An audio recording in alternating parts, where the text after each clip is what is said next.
以撒叫了雅各来，甲伊祝福，并吩咐伊讲：你毋通娶迦南的女子为妻。你起身往巴旦阿兰去，伫恁外祖比多利厝内，伫恁母舅拉班的女儿中娶一女为妻。愿全能的上帝赐福互你，互你生养众多，成为多族，将应允亚伯拉罕的福赐福互你，甲你的后裔，互你承受你所寄居的地为业，就是上帝赐福亚伯拉罕的地。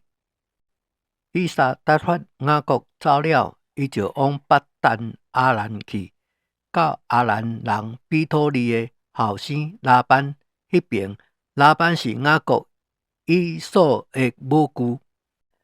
以扫见以撒已经甲雅各祝福，而且打发伊往巴旦阿兰去，伫迄边娶妻并见祝福的时阵，吩咐伊讲：毋通娶迦南的女子为妻。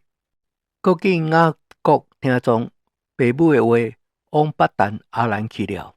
以扫就晓得因老爸以撒看无中迦南的女子，便往以实玛利迄边去，伫伊两个某之外，搁娶了玛哈拉为某，伊是亚伯拉罕后生以实玛利的女儿尼拜约的小妹。雅各出了贝示巴，向哈兰行去，到了一个地方，因为太阳落了，就伫遐里休眠，并摕起迄个地方的一块石头，枕伫头下，伫迄里倒卧困了。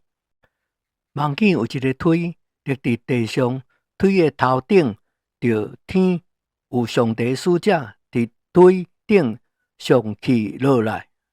耶和华徛伫腿以上，讲：我是耶和华，你祖亚伯拉罕的上帝，也是以撒的上帝。我要将你现在所倒卧之地赐予你，甲你的后裔。你后裔必像地上的土沙迄样多，必向东西南北开展。地上万族必因你甲你的后裔得福。我也甲你同在，你无论往倒位去，我必保庇你，领你归回这地，总无离弃你，直到我成全了我向你所应允的。雅各困醒了，讲：耶和华真伫这呢，我竟然毋知影。就惧怕讲：这地方何等可畏！这毋是别个，乃是上帝的殿，也是天的门。雅各透早起来，把所浸的石头立做条仔，压油伫顶面。伊就把迄个地方号名叫伯特利，就是上帝殿的意思。伫迄个地方号名叫罗斯。雅各希望讲：上帝若甲我同在，我所行的路上保庇我，搁互我食物食，衣服穿，互我平平安安咧转到阮老爸的厝，我就必以耶和华为我的上帝。我所立位的条仔的石头，也必做上帝的殿。凡你所赐予我的，我必将1/10献予你。